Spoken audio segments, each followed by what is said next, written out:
जिस वैल्यूज की हम बात करते हैं बार बार, वो वैल्यूज निश्चित रूप से अध्यात्म से मिलती है। मैं आर्ट ऑफ लिविंग से जुड़ा हूँ, वो भी एक आध्यात्मिक संस्था है। जी। श्री रविशंकर जी मेरे घर पे भी 3 बार अच्छा। यहाँ रुके हुए हैं, तो कहीं ना कहीं मुझे उनसे भी बहुत प्रेरणा मिलती है। और वो जिस तरीके से कर रहे हैं, पूरे विश्व को मालूम है कि आज उनका किस तरीके से अध्यात्म के अंदर समर्पण है, और विश्व प्रेम के लिए वासुदेव कुटुंबम उनकी जो भावना है वो उन्हीं से मेरे में जागृत हुई है, और इसीलिए हम ये कुछ काम कर पा रहे हैं। हेलो दोस्तों, नमस्कार। मैं हूं अरविंद और वापस सर आपको सभी को लेके आया हूं जूम जिंक के नए शो के ऊपर। आज जूम जिंक के शो में मेरे साथ जो मौजूद हैं वो राजस्थान के जाने माने उद्योगपति, समाज सेवी और ट्रेंड लीडर श्री सुरेश कलानी जी हैं। इनके बारे में कुछ बोलना यानी सूरज को दिया दिखाने के समान होता है। इलेक्ट्रॉनिक्स और होम अप्लायंस इंडस्ट्री में वर्षों तक बहुत मजबूत पहचान बनाई। LG, TCL, बर्ली, कूलर, नवदीप, हुमाटा चक्की सहित कई बड़े ब्रांड के संग काम किया है और राजस्थान को और अपने व्यापार को नई ऊंचाइयों पर पहुंचाया है। व्यापार के साथ साथ समाज सेवा, शिक्षा और युवा व्यापारियों को प्रेरित करना भी आपकी पहचान का अहम हिस्सा है। आज हम जानेंगे उनकी सफलता, व्यापारिक सोच और जीवन के अनुभवों के बारे में। सुरेश जी, सबसे पहले तो आपका जूम जिंक चैनल के ऊपर बहुत बहुत स्वागत है। सुरेश जी, मैं सबसे पहले शो के बारे में आपको थोड़ा बताना चाहूँगा। मेरा पर्पस यही रहता है कि सर, मैं जो राजस्थान में, जयपुर में, जो समाज में, व्यापार में एक अलग प्रकार से कर रहे हैं, उन सबकी एक छोटी छोटी स्टोरी है। आपकी तो बहुत बड़ी स्टोरी है और कोशिश करूँगा कि मैं अपने व्यूअर्स को आधा पौने घंटे में आपके जीवन के बारे में थोड़ा बता पाऊँ, आपसे साझा कर पाऊँ कि आपके अनुभव जीवन के लिए कैसे रहे। तो सुरेश जी, शुरू करते हैं आपके इजाज़त हो जी। तो सुरेश सर, सबसे पहले मेरे को आप ये जानना है कि you basically belongs to Jaipur? No, मैं सांभर लेके एक कस्बा है जी, जयपुर के पास ही है। जयपुर से 70 किलो वहाँ से बिलोंग करता हूँ। वहीं मेरी एजुकेशन हुई जी, और वहीं से ग्रेजुएशन करने के बाद मैं जयपुर शिफ्ट हुआ। ओके। तो जब हम जयपुर में आए तो आपने जयपुर के अंदर व्यापार शुरू से चालू किया कि पहले कहीं आपने? नहीं, मैंने सबसे पहले बजाज इलेक्ट्रिकल्स में सर्विस की जी, लगभग 6 साल सेल्स में रहा, और उसके बाद फिर मैंने ये व्यापारिक। ये कब की बात रही होगी सर? 1977 टू 83। ओके, 1977 से 83 आपने जी बजाज ब्रांड के साथ कार्य किया। तो बजाज में आपका कार्य क्या होता था सर? सेल्स में बजाज के जो होम अप्लायंसेस होते थे वो? हाँ, इलेक्ट्रिकल्स, होम अप्लायंसेस। उस समय बजाज ने टीवी भी बना दिए थे। अच्छा। और फैंस और लाइटिंग प्रोडक्ट सब। उसी समय व्यापार, मतलब आपके समझ में आया कि व्यापार डिफरेंट है, इस कैटेगरी के अंदर जाना चाहिए? हमारा फैमिली बैकग्राउंड व्यापार का ही रहा है। अच्छा। तो एक वैसे भी आपको मालूम है कि बनिए के बेटे हैं तो हमारे तो कहते हैं ना कि बचपन से ही व्यापार तो खून में बसा होता है। तो दिमाग में था जब मौका मिलेगा तब व्यापार शुरुआत करेंगे। तो सर, हमने अपने डिस्ट्रीब्यूशन हाउस की शुरुआत कब करी, उसका नाम क्या रखा? 1983 में शुरुआत कर दी जी। और अभी हमारा जो इलेक्ट्रिकल डिस्ट्रीब्यूशन हाउस है वो सूर्या मार्केटिंग के नाम से जयपुर में है। तो हमने शुरुआत LG ब्रांड से किया? नहीं, LG तो बहुत 1997 में LG इंडिया में आया था। अच्छा। तो हमने LG के साथ, जो उसके पहले मैं cooler line, mixer, electronics product में टीवी आता था, बोर्ड जी, कुछ स्मॉल गैस अप्लायंसेस, उन सब का काम मैं शुरुआत करी जी। और धीरे धीरे जब ये कंज्यूमर इलेक्ट्रॉनिक्स के अंदर में बड़ी कंपनी आई, लाइक सैमसंग ने सबसे पहले हमें डिस्ट्रीब्यूशन में जोड़ा। LG ने भी, मैं I become first distributor of country जी। LG में जब पॉलिसी आई डिस्ट्रीब्यूशन की, तो मैं LG का पहला डिस्ट्रीब्यूटर बना। ओके। तो LG में सर पूरे जो वाइट अप्लायंसेस, जो वाइट गुड्स जिसको बोलते हैं, पूरे राजस्थान लेवल पे कार्य शुरू? नहीं, हम लोग जयपुर डिवीजन में काम करते हैं। Consumer electronics and home appliances की सारी रेंज हमारे पास में।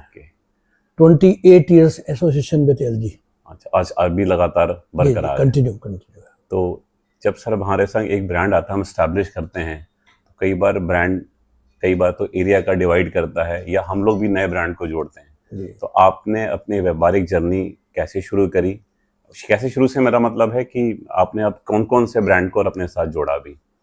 LG के बाद में जब शुरू में तो हमने LG आटा चक्की थी हमारे पास में, एक नवदीप आटा चक्की, कूलर हम करते थे जी।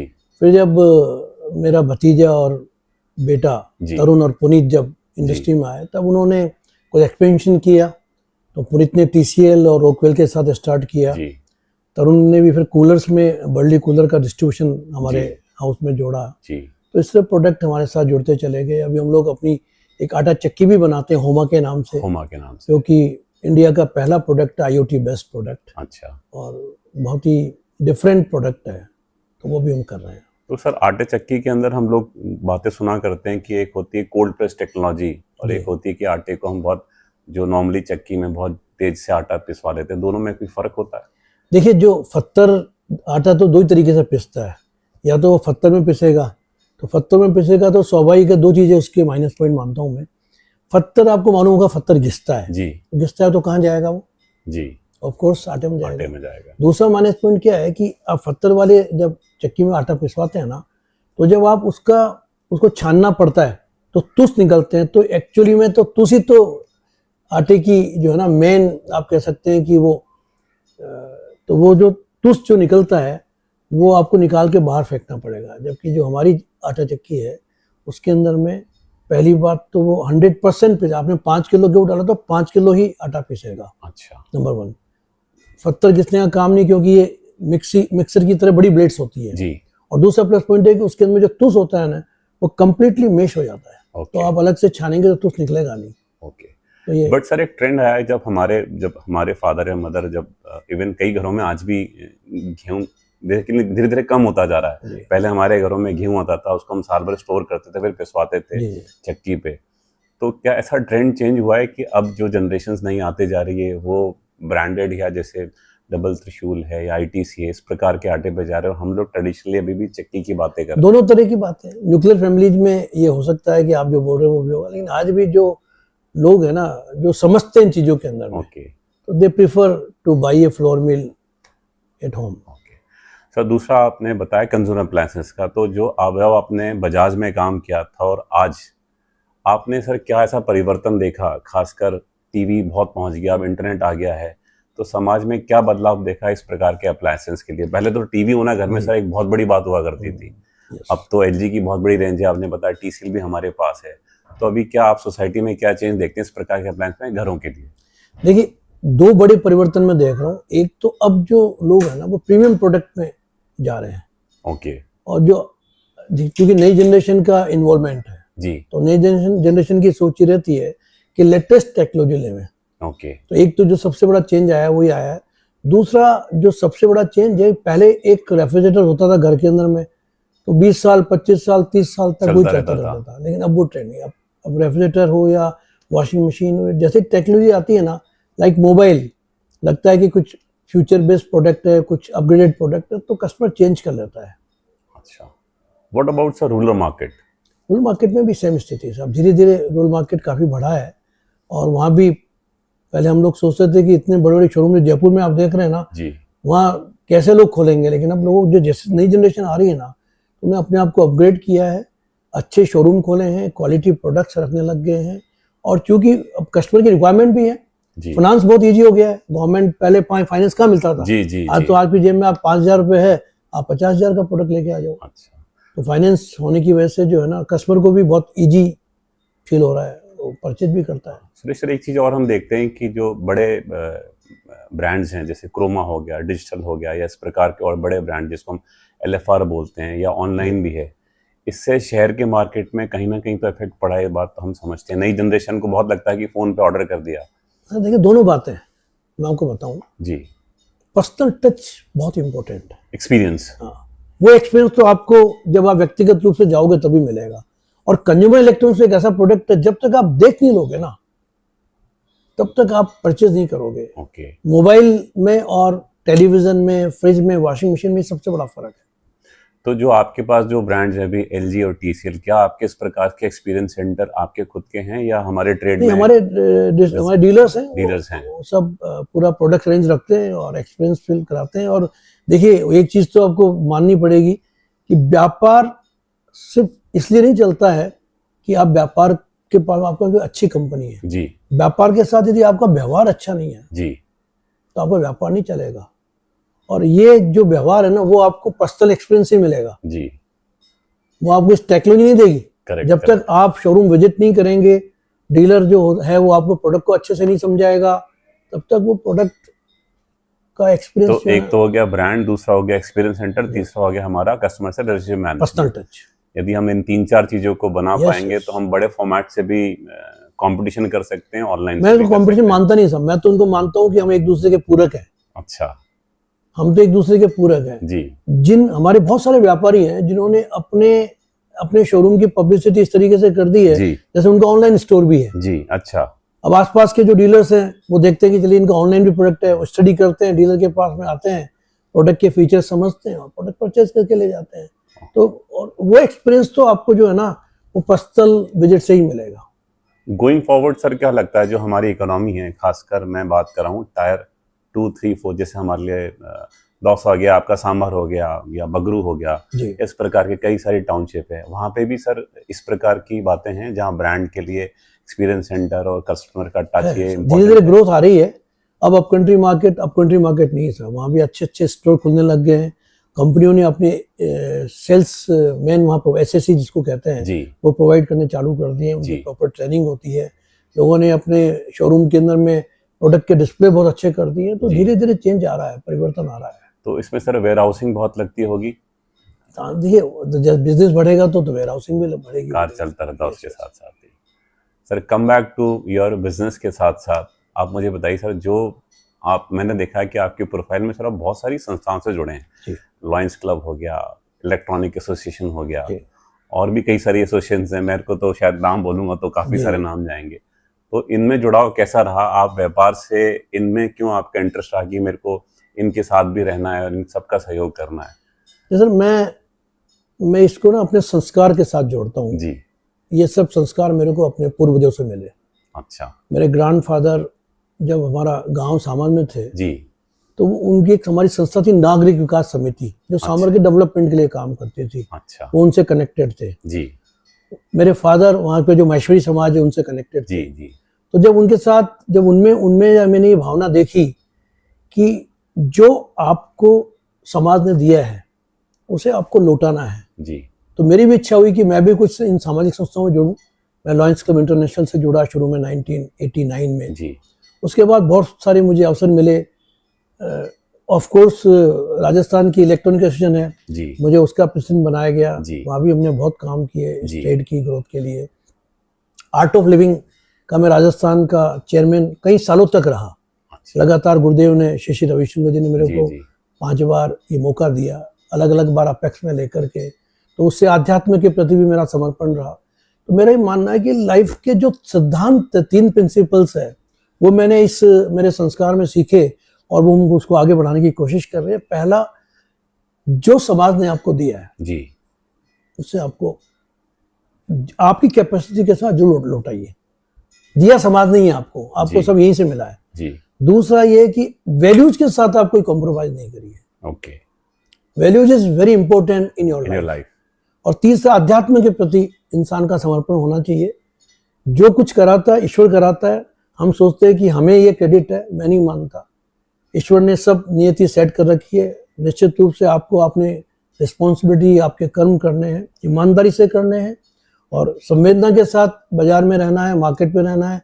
ऐसा नहीं है कि सामने वाले व्यापारी जो आपके साथ कनेक्टेड है उनको एक पल भी ऐसा नहीं लगना चाहिए। उनको लगना चाहिए कि yes, I am doing business with peoples जो कि हमारी भी ग्रोथ चाहते हैं जी। क्योंकि आप जब तक सामने वाले की ग्रोथ नहीं सोचोगे ना, आपकी ग्रोथ नहीं होगी जी।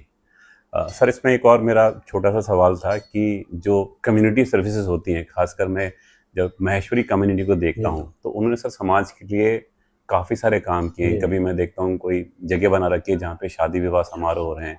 स्कूल मैंने देखे, महेश्वरी पब्लिक स्कूल बहुत हैं। मैंने चिकित्सा के बारे में सुना, एक बहुत बड़ा हॉस्पिटल हमारा है। और मेरे को सर थोड़ा ये भी बताइए, खासकर मैंने मोक्ष धाम में बहुत देखा सर कि इस कम्युनिटी ने बहुत सारी सर्विसेज की और वो पर्टिकुलर कम्युनिटी बेस्ड ही है। वहाँ कोई भी अंतिम संस्कार अपनी फैमिली के लिए कर सकता है। तो सर इस कार्य को आपने कैसे किस प्रकार से योगदान दिया? साथ ही एक और क्वेश्चन है सर मेरा, जो आपके ब्रदर के बारे में, हमने एक फाउंडेशन भी बनाया है, राजेश कलानी फाउंडेशन। तो सर इसके बारे में थोड़ा और मुझे बताइए। देखिए, जब शुरुआत की बात करूं मैं तो 1989 में हमने सांभर लेक में, जो हमारा गांव था जी, और लगातार 2012 तक हमने हर साल वहाँ मेडिकल कैंप लगाए, आंखों के कैंप लगाए। और जैसा कि मैंने कहा, ये सब चीज़ें मुझे संस्कार में मिली जी। मेरे ग्रैंडफादर, फिर उसके मेरे फादर, और फिर ये लगातार ही चलता रहा। जब जयपुर के अंदर 2012 में मेरे ब्रदर की जब अचानक हार्ट अटैक से डेथ हुई उसके बाद फिर हमने राजेश कालानी फाउंडेशन बनाई और लगातार हम उसमें हर साल मेडिकल के क्षेत्र के अंदर में, शिक्षा के क्षेत्र के अंदर में जो हमसे बन पड़ता है हम पूरी कोशिश करते हैं। हालांकि मेरा ये मानना है कि ये सब जो काम है वो निश्चित रूप से मैं क्रेडिट उनको देता हूँ जो बेनिफिशरीज होते हैं। मैं आपको एग्जांपल देता हूँ, हमने कोरोना में 60,000 वैक्सीन लगाई, 60,000 वैक्सीन, फ्री वैक्सीन लगाई और लगातार 60 कैंप हमने उस पीरियड में लगाए। जब कोई आपके घर पे हाथ पे लगा के चल जाता तो आप उसको 4 बार सैनिटाइज करते थे। करेक्ट। हमें ये अवसर मिला, लेकिन निश्चित रूप से क्रेडिट उनको है जिन्होंने हमको ये सेवा का अवसर दिया है। मेरा ये मानना है कि वो तो कहीं भी लगाते सब वैक्सीन, पर हमारे कैंप लगाने के बाद वो हमारे कैंप में आकर के वैक्सीन लगा के गए तो डेफिनेटली क्रेडिट उन लोगों को जाती है कि मुझे सेवा, और कहीं ना कहीं मैंने अपना जो समाज के प्रति एक समर्पण का जो भाव है कि समाज को लौटाना, तो वो मेरे को अवसर मिला। मेदांता के साथ लगातार, मेदांता मेडिसिटी गुड़गांव के साथ हर साल हम मार्च 2013 से कैंप लगा रहे हैं और हमारे भाई साहब की उस दिन की जो है पुण्यतिथि है मार्च के अंदर में आती है, तो लगातार लगाते हैं। और निश्चित रूप से वो कैंप एक ऐसा कैंप है जिसमें लोग बहुत लाभान्वित होते हैं जी। और मेदांता एक इंडिया का नहीं बल्कि एशिया का is one of the biggest hospital, उनकी पूरी टीम यहाँ पर आती है और 2 दिन हमको सेवा का अवसर मिलता है। इससे बहुत सारे छोटे छोटे सेक्टर हैं जिसमें हमको सेवा का अवसर मिलता है। हम गौशाला के लिए भी काफ़ी कनेक्टेड हैं यहाँ। अच्छा। हमारी गांव में गौशाला है, श्री गोपाल गौशाला, उससे मेरा लगातार वहाँ जाना ना रहता है और जो हमसे बन पाता हम करते हैं। बट मैं ये मान के चलता हूँ कि हम जो कर रहे हैं ना वो हमारी जिम्मेवारी पूरी कर रहे हैं जी। मतलब पीपल्स आर ओब्लाइजिंग अस रादर कि वी आर ओब्लाइजिंग देम। तो हमें ये सेवा का अवसर मिलता है तो ये बहुत बड़ी बात है और ये निश्चित रूप से संस्कार जीवन के अंदर में हमारे बुजुर्गों से, हमारे परिवार से मिले मेरे को। सर एजुकेशन सेक्टर में भी हमारा फाउंडेशन कुछ कर रहा है? करता है। कोई गरीब बच्चे होते हैं, कोई ऐसे बच्चे जिनके पेरेंट्स नहीं होते हैं और हमें यदि मालूम पड़ता है तो हम अपनी सामर्थ्य के हिसाब से उनकी हेल्प करते हैं। अच्छा। दूसरा जो हमारे जो स्कूल हैं, माहेश्वरी पब्लिक स्कूल हैं, इसके बारे में थोड़ा बताइए सर, इनका सेटअप कैसे होता है? जैसे माहेश्वरी समाज से गौरवशाली समाज है, इसमें तो आपने जो जिक्र, और मैं बात अपने आप को बड़ा गौरवशाली महसूस करता हूँ कि मैं भी एक उसी समाज से आता हूँ। हमारे समाज का जयपुर के अंदर में ना सिर्फ मेडिकल के क्षेत्र में या जैसा आपने कहा कि हमारे उत्सव, अभिनंदन और ये आनंदम और बन गया है और हॉस्पिटल हमारा एक ऑलरेडी है और बाकी हॉस्पिटल भी हमारा एक बड़ा प्रोजेक्ट आ रहा है। हमारा समाज शुरू से ही करता रहा है और मैं समाज के साथ जुड़ा रहता हूँ।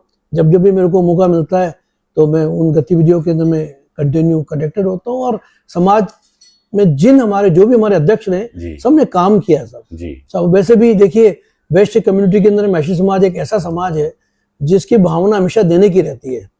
आज एक एग्जांपल देता हूँ, हमारे यहाँ करीब लगभग 25,000 26,000 बच्चे पढ़ रहे हैं। माहेश्वरी तो उसमें 2-2,500 ही है, बाकी सब कम्युनिटी के लोग भी हैं। ऐसे आज हमारा उत्सव भवन है, 50% माहेश्वरी का मतलब तो 50% दूसरी कम्युनिटी का, और बहुत रीजनेबल रेट के अंदर में ये भवन उपलब्ध है। चाहे उत्सव हो, चाहे अभिनंदन हो, आनंदम हो, या हमारे डायग्नोसिस सेंटर है, वहाँ 30% कॉस्ट के ऊपर में लोगों को जो है ना सर्विसेज मिल रही है। तो हमारे समाज का एक अलग ही सब वो है और निश्चित रूप से हम अपने आप को बहुत गौरवशाली मानते हैं। नहीं सर, बिल्कुल, आप दूसरों को भी प्रेरित करते हैं। तो सर ये व्यापार रहा या आपके सामाजिक कार्य हुए, मैंने सर देखा है कि आपकी जर्नी में आपका धार्मिक संस्थानों के ऊपर भी बहुत बड़ा झुकाव है। आप मुझे ऑफलाइन बता भी रहे थे, थोड़ा मेरे को उसकी भी जर्नी बताइए कि ये भावना जैसे, क्योंकि अब जिस प्रकार से हमारी जनरेशन चेंज होते जा रही है, पुराने चीज़ों को थोड़ा हम लोग भूलते जा रहे हैं, कम करते जा रहे हैं, इसको कैसे सर आपने लाइफ में अभी कंटिन्यू कर रहे हैं और अपनी आने वाली जनरेशन को, बिकॉज आई नो पुनीत को मैं अच्छे तरह से जानता हूँ, तरुण को भी कुछ बार मिला हूँ, मैं देखा हूँ सर उनमें भी आप वाले संस्कार हैं, फैमिली वाले संस्कार हैं। तो इसको आप हमारे सभी व्यूअर्स को बताइए कि कैसे आपने इसको इनकलकेट किया अपने व्यवहार में और अपनी। देखिए सर, ये संस्कार अगेन मैं ये कहूँगा कि ये सब परिवार से मिलता है। परिवार से पहले मेरे दादाजी, फिर मुझे ध्यान है कि मेरे दादाजी नियमित रूप से रोज 2.5 से 3 घंटा एक उनके, हमारा एक मंदिर है गांव के अंदर में शंकर भगवान का, तो रेगुलर बेसिस पे पूजा किया करते थे। फिर वो परंपरा जो है मेरे फादर में मैंने देखने को मिली, अब हम भी उसको कोशिश कर रहे हैं। और अध्यात्म तो सब देखिए क्या होता है, ये मेरा मानना है कि जीवन के अंदर में जिस इंसान में अध्यात्म नहीं है ना, अब वो कभी भी अपनी जिंदगी को वो पूरा कर नहीं सकता साहब। जी। लाइफ को यदि वास्तव में आपको जी आपके जीवन को 100% देना है ना, तो बाकी चीजों के साथ व्यापार भी करिए, परिवार के साथ भी रहिए, लेकिन अध्यात्म भी जीवन में होना चाहिए। और अध्यात्म आपको एक शिक्षा तो देता है साहब कि आपके जीवन में कभी गलत काम नहीं करो। जी। तो इसमें सर आपने यात्राएं करी हैं, धार्मिक यात्राएं, ज्योतिर्लिंग और सब चार सब धाम ज्योतिर्लिंग, वगैरह? चार कोई धाम। विशेष ऐसी यात्रा हो तो उसके बारे में बताइए सर। कैलाश मानसरोवर की यात्रा अद्भुत थी साहब, 15 दिन अच्छा। का टूर था। और वहां तो सर अच्छे अच्छे लोग नहीं जा हाँ, पाते हैं, लेकिन आप सब ईश्वर, मैं क्या कह रहा हूँ साहब कि आपके हाथ में कुछ नहीं है, जी ये प्रभु करवाता है। जी योग संजोग बना, चले गए और यात्रा सफल हो गई। बट वो एक अपने आप में एक अलग एक्सपीरियंस था। अच्छा, ये आपने सर यात्रा कब करी मानसरोवर वाली? मानसरोवर के साथ 7 साल हो गए मेरे को। तो वहाँ का एक्सपीरियंस या डिफरेंट प्रकार का रहा? वो एक्चुअली क्या है, देखिए वो एक यात्रा ऐसी है जो थोड़ी कठिन तो होती है जी होने को। तो जैसे अभी हम लोगों ने अभी रिसेंटली अप्रैल के महीने में हमने दंडवत परिक्रमा भी करी गिरिराज धरण की। अच्छा सर। 21 किलोमीटर की परिक्रमा परिवार के साथ मिलकर करी। तो ये सबके अपने अपने एक्सपेंसेस होते हैं, तो बट हम नहीं करते सब, वो करवाता है, भगवान कराता है, ईश्वर कराता है। हमको लगता है कि हमने करी, लेकिन वो डोर आप एक कदम बढ़िए, 99 कदम वो आपको खींच लेगा। बस आपके भाव होने चाहिए, आप में समर्पण की भावना होनी चाहिए कि हाँ ईश्वर को हमने समर्पित कर दिया, फिर वो अपने आप खींच लेता है साहब डोरी। एक्चुअली सर मैंने इसलिए भी पूछा क्योंकि हम लोग कई बार इतने सारे डिस्ट्रीब्यूशन हाउस हैं, क्लब, चाहे लॉयंस क्लब है, रोटरी क्लब है, CAG है, हम इतने इन्वॉल्व रहते हैं, लेकिन उसके बावजूद आप इन सभी के लिए समय निकाल लेते हैं, ये अपने आप में एक बड़ी बात है। सर मेरा मानना है ये तो लाइफ को बैलेंस करने वाली बात है। Correct. मैं परिवार को भी समय देता हूँ, व्यापार को भी देता हूँ और समाज को भी देता हूँ। तो मेरा ये मानना है कि तीनों को बैलेंस करना लाइफ में बहुत जरूरी है। अच्छा। और जो बैलेंस नहीं करता उसको कहीं ना कहीं ऐसा लगता है कि ही इज मिसिंग समथिंग। तो मैं कोशिश करता हूँ कि मैं इन तीनों में एक समझ में बैठा हूँ। ये आप बैलेंस कैसे करते सर? आपके यदि मैं पूछूं कि how you start your day? Start सुबह सुबह साहब, हम लोग गुरुदेव श्री रविशंकर जी का एक कोर्स है हैप्पीनेस प्रोग्राम, उसमें सुदर्शन क्रिया सिखाते हैं। अच्छा। तो वो हम लोग करते हैं, बेटर आपके साथ ही करता हूँ मैं। अच्छा। तो वो आधा पौन घंटा हमको उसमें लगता है। फिर मौका मिलता है तो थोड़ा समय होता है तो घूमने चले जाते हैं जी। उसके बाद में नियमित रूप से शंकर भगवान को जल चढ़ाने का जी जो एक परंपरा रही है परिवार की, वो करने के बाद मैं यहीं पे, गाय भी मेरे घर में है, गौमाता भी है, तो उनको कहते हैं ना कि पहली रोटी चढ़ाना होती है गौमाता के नाम। करने के बाद फिर भोजन करके और ऑफिस निकल जाते हैं सब। दिन भर ऑफिस रहते हैं, शाम को समय पे ऑफिस आने की कोशिश करते हैं, फैमिली को टाइम देते हैं। और संडे चूंकि ऑफिस बंद रहते हैं तो उसमें हम ये सामाजिक संस्थाओं से जुड़ के जहाँ जहाँ मौका मिलता है हम सोशल काम करते हैं। बीच में वर्किंग डे में भी ये मौका मिलता है तो ये तो अवसर मिल जाता है तो उसको पूरी करने की कोशिश करते हैं, बट बैलेंस करते हैं सब तीनों चीज़ों को। एक सर मेरे को थोड़ा परिवार के बारे में और बताइए कि जो अब हमारी फैमिली हो रही है, न्यूक्लियर है, पहले सही हुआ करती थी, आपने परिवार को जोड़ने के लिए, बिकॉज आई नो तो पर्सनली आपके परिवार के बारे में जानता हूँ, कि क्या संदेश देना चाहेंगे ताकि हमारी ये जो वैल्यू थोड़ी कम हो रही है ये बराबर है, जुड़ के रहे? जॉइंट फैमिली का तो मुकाबला नहीं है। थोड़ा सा सेक्रीफाइस आदमी कर देना।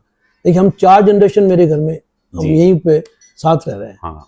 निश्चित रूप से भी मेरे को संस्कारों मिले। मेरे फादर, मेरी माताजी अभी है, फादर की तो डेथ हो गई थी। उसके बाद मेरे ब्रदर की फैमिली यहीं पर है और फिर मेरी फैमिली और मेरे बच्चे, हम 4 जनरेशन पोते पोती सब साथ रहते हैं। वो अलग ही आनंद है साहब। मेरा ये मानना है कि थोड़ा सा आप बैलेंस करके और कॉम्प्रोमाइज कर लो ना, तो इससे बढ़िया सुकून नहीं मिल सकता आपको जीवन के अंदर में। परिवार तो परिवार ही होता है साहब। लेकिन क्या सर आपने भी समय के संग कुछ चेंजेस अपनी पर्सनालिटी में लेके आए? क्योंकि देखिए सर समय तो चेंज हुआ है, नो डाउट, नई टेक्नोलॉजी है ही, नए प्रकार के कार हैं। पहले आपने ब्रदर के साथ काम किया, अब आप उनके बच्चे और अपने बच्चों के संग व्यापार कर रहे हैं। तो आप भी फ्लेक्सिबल रहे हैं कि नहीं मैंने जो कहा है वही सही है? मेरा मानना है कि हम करते हैं हार्ड वर्किंग जी, बच्चे करते हैं स्मार्ट वर्किंग। तो दोनों के बीच समन्वय बहुत जरूरी है जी। मेरा अनुभव और उनके जो काम में हो सकता है 7 दिन में करता हूँ वो 7 घंटे में करते हैं। जी जी। तो दोनों के बीच समन्वय बैठाने की कोशिश करते हैं और इसीलिए चल पा रहा है। जी। सुरेश सर, मेरा अगला क्वेश्चन ये था कि आपने इतनी सारी बताई, व्यवसाय से, धार्मिक संस्थानों से, सामाजिक से, तो अब जो यंग एंटरप्रेन्योर हैं, जैसे पुनीत हो गया, मैं हो गया, या हम लोग जैसे नई जनरेशन आ रही है, उनके लिए what kind of message you want to give the आप यंग एंटरप्रेन्योर्स को क्या मैसेज देना चाहेंगे सर? देखिए व्यापार के लिए तो मैं एक मैसेज ये देना चाहता हूँ कि हम व्यापार करें जी। मैं ये नहीं कह रहा हूँ कि आप प्रोफेशनलिज्म नहीं होना चाहिए, लेकिन साथ ही साथ उसके अंदर में आपका ये भाव ये होना चाहिए कि सामने वाला ग्रो करे, ये भाव आप में आएगा तो आप अपने आप ग्रो करोगे। ओके। तो आप अपना भी ख्याल रखें जी। लेकिन उसका भी ख्याल रखें जी। आप में भाव। तो व्यापार संवेदनशीलता के साथ होना चाहिए जी। आपका। ऐसा नहीं हो कि देखिए एक रीजनेबल मार्जिन लेना ये व्यापार की आवश्यकता है जी। उसके साथ साथ यदि आप में ये भाव आ जाएगा ना कि मुझे संवेदनशीलता के साथ व्यापार करना है, जी। विनम्रता के साथ व्यापार करना है, जो व्यापारी मेरे साथ जुड़ा है उसका भी ख्याल रखना है, तो व्यापार में आपके कभी रुकावट नहीं आएगी। And what kind of message you want to give from your experience to the society कि जिस प्रकार के मेरा ये मानना साहब समाज सेवा जी को हम जिम्मेवारी समझ के चलें। जी। हम ये नहीं समझे कि हम कोई काम कर रहे हैं तो ये प्रसिद्धि के लिए नहीं होना चाहिए समाज सेवा। जी। समाज सेवा होनी चाहिए, आप जिम्मेवारी समझ करके करें, आप में करुणा का भाव होना चाहिए और ये सोच के करें कि मैं जो कर रहा हूं ना वो मेरी जिम्मेवारी का मैं निर्वहन कर रहा हूं। जी। यानी कि हमने इतना सारा कुछ लिया है सोसाइटी से तो समाज को लौटाना भी। लोग क्या प्रसिद्धि के लिए समाज सेवा करते हैं, मेरा ये भाव बिल्कुल नहीं है। मैं समाज सेवा करता हूँ इस भाव के साथ करता हूँ कि कहीं न कहीं करुणा का भाव होना चाहिए और कहीं न कहीं समाज को लौटाने की एक जो जिम्मेवारी है आपकी कि आपको समाज ने कुछ दिया वो आपको लौटाना, वो भाव के साथ आप समाज सेवा करोगे तो निश्चित रूप से आपकी समाज सेवा कंटिन्यू चलेगी, सतत चलेगी, जो मेरी चल रही है। जी। राजेश जी, एक और क्वेश्चन था कि आपकी पॉपुलैरिटी समाज में, बिजनेस हाउसेस में, जयपुर में ही, जयपुर के अलावा राजस्थान में भी काफ़ी है, तो कभी सोच नहीं आया कि पॉलिटिक्स के अंदर जाऊं? नहीं सर, मेरा ये सेक्टर ही नहीं है। वो सेवा भाव है वो भी? मेरा नहीं। सेवा देखिए, सेवा करने के प्लेटफॉर्म बहुत सारे अलग अलग हैं। जी। बहुत सारे प्लेटफॉर्म है। मैं आज चाहे एसोसिएशन के माध्यम से, चाहे आध्यात्मिक संगठनों के माध्यम से, चाहे मैं इंटरनेशनल वेस्ट फेडरेशन का भी संगठन मंत्री हूँ उसके माध्यम से, मैश्वी समाज के अंदर में भी हम अलग अलग पोस्टों में रह करके काम करते रहते हैं। तो देखिए, सेवा का प्लेटफॉर्म आपको कोई भी मिल सकता है जी। तो आप यदि राजनीति में ही सेवा करो ये जरूरी नहीं है। करेक्ट। मेरे पास प्लेटफॉर्म बहुत सारे हैं। आर्ट ऑफ लिविंग अपने आप में प्लेटफॉर्म है। मेरी अपनी फाउंडेशन, राजेश कालानी फाउंडेशन, जिसका मैं फाउंडर ट्रस्टी हुआ, एक अपने आप में बहुत बड़ा प्लेटफॉर्म है। तो मुझे सेवा का मौका मिल रहा है और मैं वहाँ सेटिस्फाइड हूँ। जी। तो मैं कहीं ना कहीं पॉलिटिक्स को, सक्रिय राजनीति में मैं नहीं आना चाहता, ना मेरा कभी इंटरेस्ट रहा और ना एक कहते हैं ना कि एक मन में ही होता है ना जी, कहीं ना कहीं पॉलिटिक्स के अंदर में एक स्पोर्ट, एक दाग होता है जो आपको सबको मालूम, बताने की आवश्यकता नहीं है। तो मैं उससे दूर ही रहना चाहता हूँ, इसलिए मैं समाज की भी पॉलिटिक्स के अंदर में बिल्कुल भी सक्रिय नहीं रहता। जी। आने वाले समय में हम हमारे ग्रुप के लिए, जो हमारा फाउंडेशन है, उसके लिए क्या टारगेट आपने लग रखा है कि मुझे जीवन में अभी ये कार्य फाउंडेशन के लिए या व्यापार के लिए या समाज के लिए और करने, या आपके पर्सनल टारगेट्स? देखिए, मैं ऐसा कोई लक्ष्य लेके नहीं चलता हूँ, लेकिन लक्ष्य तो अपने आप बनते चले जाते हैं। व्यापार कर रहे हैं तो व्यापार में भी मेरा ये उद्देश्य नहीं रहता है कि मैं व्यापार इसलिए करूं कि मुझे कोई एक बड़ा टर्नओवर करना है जी। मेरा व्यापार करने का उद्देश्य है कि मेरा जो व्यापारी है वो मुझसे 100% कैसे संतुष्ट है, सेटिस्फाइड है कि नहीं जी, वो मेरा व्यापार में। तो ऐसी समाज सेवा में है कि यदि मैं किसी के काम आ सकूं तो मेरे लिए ये बहुत बड़ी बात है कि मुझे ईश्वर ने ये मौका दिया है। तो मेरा ऐसा कोई लक्ष्य नहीं होता कि मुझे ये करना है, बट मैं सतत ये करते रहना चाहता हूँ। और जो मेरी सामर्थ्य है, क्योंकि मेरे पास में कोई फंडिंग बाहर से नहीं होती है, ये मेरी अपनी परिवार की जो फंडिंग है उसी में से हम करते हैं। तो जो मेरी सामर्थ्य है तो उसमें कर रहा हूँ और मैं अपनी जिम्मेवारी समझ के कर रहा हूँ। तो मैं ये मान के चलता हूँ कि उसमें बिना तकलीफ पाए, इस उद्देश्य के साथ हम ये काम करते हैं कि वो काम में कोई रुकावट नहीं आनी चाहिए। जी। और ईश्वर करवा रहा है सब। जी। एक सर, आपने एक और अच्छी बात की थी, आप सभी के लिए एक्सेसिबल हैं। यदि किसी की हेल्प करना चाहें तो एक बार मेरे व्यूवर्स को बताइए कि हाउ इफ यदि किसी को शिक्षा को लेके या चिकित्सा को लेके, तो हम कैसे आपकी फाउंडेशन को या आपको अप्रोच कर सकते हैं? कभी भी आप मेरे को डायरेक्टली संपर्क कर लें। मेरा तो 24/7/365 आई एम अवेलेबल, क्योंकि जो मेरा कॉज ही ये है कि जहाँ आवश्यकता पड़े मैं सामर्थ्य के अनुसार मैं मौजूद रहूँगा। और कोई ऐसा लगा कि इसे बड़ी हेल्प करनी है, तो एक हमारा सर्किल इतना बढ़िया है, इतना अच्छा है कि सब में सेवा का भाव है। तो हम उनके साथ मिलके भी वो सेवा कर लेते हैं। तो I am usually available for everyone and all are most welcome. अच्छा, तो ये थे सुरेश कलानी जी हमारे साथ, जिन्होंने आज अपने व्यापार से धार्मिक के, सामाजिक के और डिफरेंट प्रकार के कार्यों को बता रहा है। सुरेश जी, आपका मेरे चैनल पे आने के बहुत बहुत धन्यवाद। यदि व्यूवर्स को आपको जो एक बोलना चाहेंगे तो एक लास्ट संदेश बोल सकते हैं। बस मेरा तो सब यही है कि जिंदगी के जो 3 सिद्धांत मैं बार बार बोलता हूँ, मैं फिर रिपीट करूंगा कि आपके जीवन के अंदर में हमें, चाहे हम नौकरी करते हो, व्यापार करते हो, वो भी हमें जिम्मेवारी से करना है। समाज ने आपको दिया है, वो समाज को लौटाना, और अध्यात्म के प्रति अपना समर्पण रखिए। सब ईश्वर खुद कराएगा आपको जीवन के अंदर में, कहीं आपको रुकावट नहीं आएगी जी। और जो काम करें सेवा का, वो प्रसिद्धि के लिए नहीं करें, करुणा के भाव से करें, संवेदना के साथ करें, इस भाव के साथ में करें कि हाँ, मुझे ईश्वर ने मौका दिया, मैं उसको जो है अपनी जिम्मेवारी समझ के पूरा करूँ। बस यही मेरा भाव है। सबको, आप सबने मेरे को सुना, और मैं धन्यवाद आपके चैनल के लिए कि आपने मुझे ये अवसर दिया। मैं आपके चैनल के लिए भी आप, ईश्वर आपके चैनल को बहुत आगे लेकर के जाए, और जो लक्ष्य आपने अपने चैनल के रखे हैं वो पूरे हो। बस इसी भावना के साथ मैं आपका बहुत बहुत धन्यवाद। थैंक यू सर जी, sir thank you so much.